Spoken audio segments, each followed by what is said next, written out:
pukul 6 waktu Indonesia Tengah. Inilah Radio Republik Indonesia Bau-Bau dengan Warta Kepton, berita seputar Kepulauan Buton.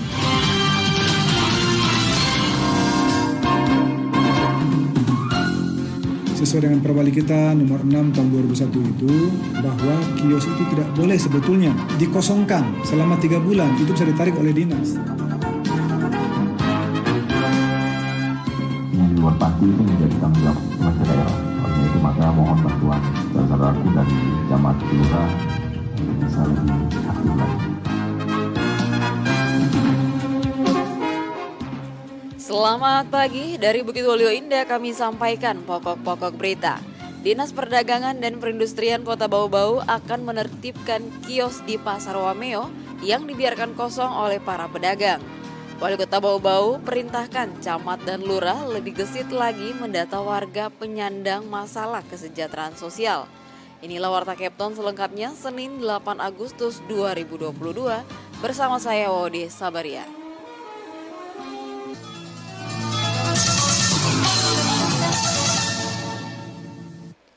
Pendengar, sebelum kami sampaikan berita yang pertama, berikut kami sampaikan update kasus COVID-19 di tanah air. Penularan COVID-19 masih terus terjadi di tanah air berdasarkan data yang dihimpun RRI pada Minggu sore 7 Agustus 2022.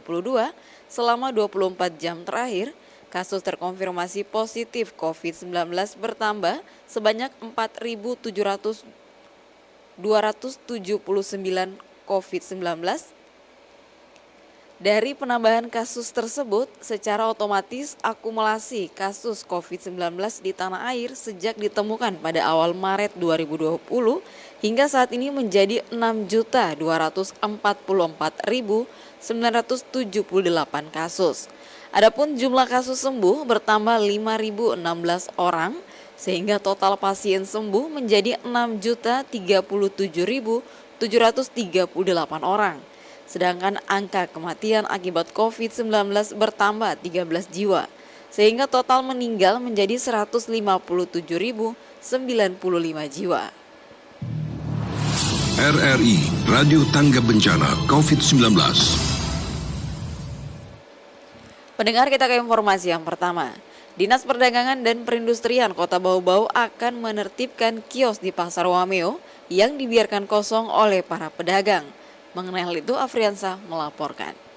Sesuai dengan Perwali kita nomor 6 tahun 2001 itu, bahwa kios itu tidak boleh sebetulnya dikosongkan selama 3 bulan, itu bisa ditarik oleh dinas. Dinas Perdagangan dan Perindustrian Disperdagin Kota Bau-Bau akan menertibkan kios di Pasar Wameo yang dibiarkan kosong oleh para pedagang.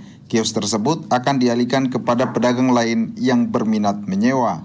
Kepala Bidang Perdagangan Disperdagin Kota Bau-Bau, Dedi Jabir mengatakan, kios di Pasar Wameo yang dibiarkan kosong tidak begitu banyak, namun jumlah pastinya masih akan didata ulang. Dikatakan Dedi, sesuai aturan, kios yang dibiarkan kosong selama 3 bulan bisa ditarik Pemkot Bau-Bau, apalagi jika pedagang tak membayar sewa kios tersebut. Sesuai dengan Perwali kita nomor 6 tahun 2001 itu, bahwa kios itu tidak boleh sebetulnya dikosongkan selama 3 bulan, itu bisa ditarik oleh dinas.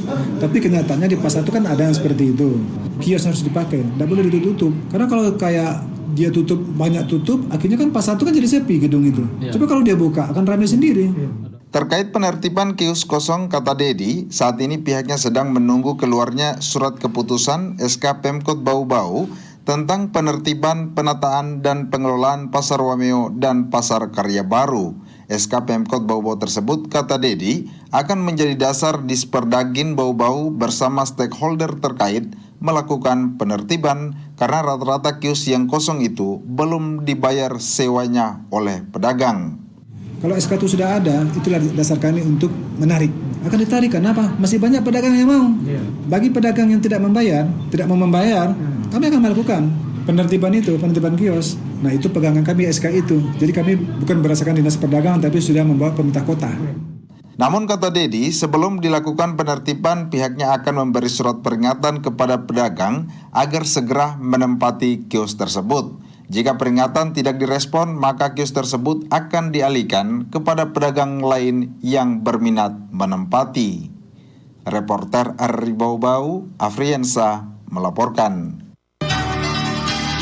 Anda sedang mendengarkan Warta Kepton, berita seputar Kepulauan Buton.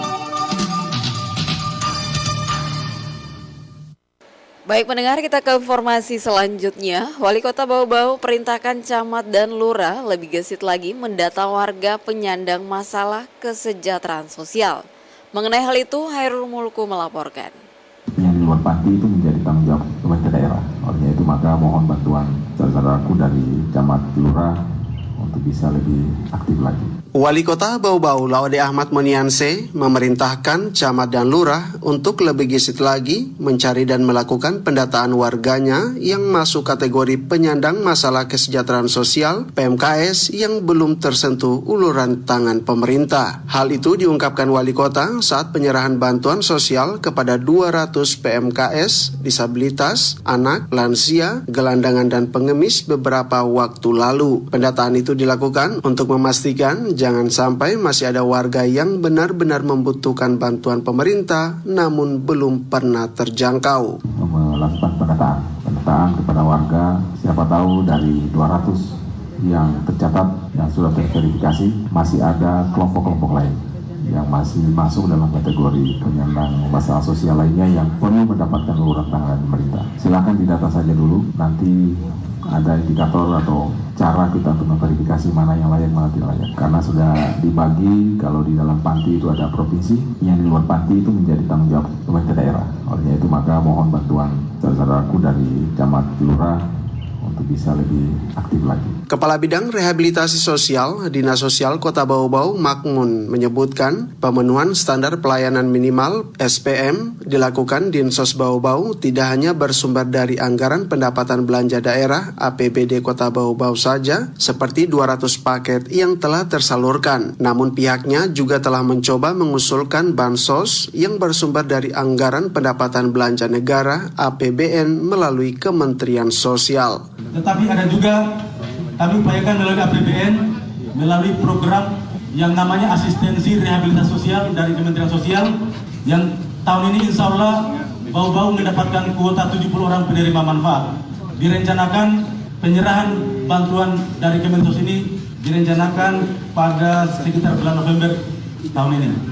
Seperti diketahui, saat ini Dinas Sosial Kota Bau-Bau terus melakukan verifikasi dan validasi Verivali lengkap data terpadu kesejahteraan sosial DTKS di Kota Bau-Bau. Hal ini dilakukan untuk mengetahui jumlah pasti warga miskin atau penyandang masalah kesejahteraan sosial. Reporter RRI Bau-Bau, Hairul Mulku melaporkan. Kita ke informasi yang terakhir. Koordinator Divisi Hukum Penanganan Pelanggaran dan Penyelesaian Sengketa Bawaslu Kota Bau-Bau, Sarmin mengatakan, pelanggaran pemilu 2024 bisa saja terjadi pada tahapan verifikasi partai politik. Bahkan potensinya cukup besar. Hal itu dikatakan Sarmin usai mengikuti rapat kerja teknis persiapan penanganan pelanggaran tahapan pendaftaran parpol dan pemutakhiran data pemilih gelombang 3 pada pemilu 2024 yang dipusatkan di Yogyakarta belum lama ini. Dikatakannya potensi pelanggaran yang bisa terjadi dalam tahapan verifikasi parpol diantaranya apabila KPU tidak cermat dalam aspek administrasi karena tidak melaksanakan verifikasi faktual dokumen, partai politik tidak melakukan input sipol, serta apabila KPU tidak menindaklanjuti temuan Bawaslu. Demikian pula dengan data pemilih, kata Sarmin, berpotensi menimbulkan kisru apabila data kurang valid, tidak mutakhir, banyak yang belum terdaftar, pemilih ganda, atau pemilih tidak memenuhi syarat yang masih terdaftar. Kedua tahapan itu menurutnya memiliki potensi yang berimplikasi pada pelanggaran pemilu, baik administrasi, bahkan pidana pemilu.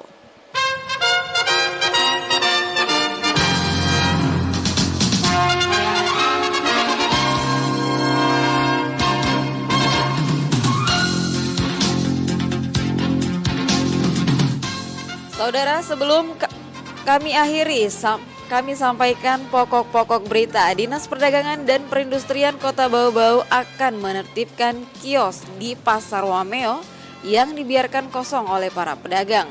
Wali Kota Bau-Bau perintahkan camat dan lurah lebih gesit lagi mendata warga penyandang masalah kesejahteraan sosial. Demikian Warta Kepton hari ini. Mewakili kerabat kerja saya ucapkan selamat pagi.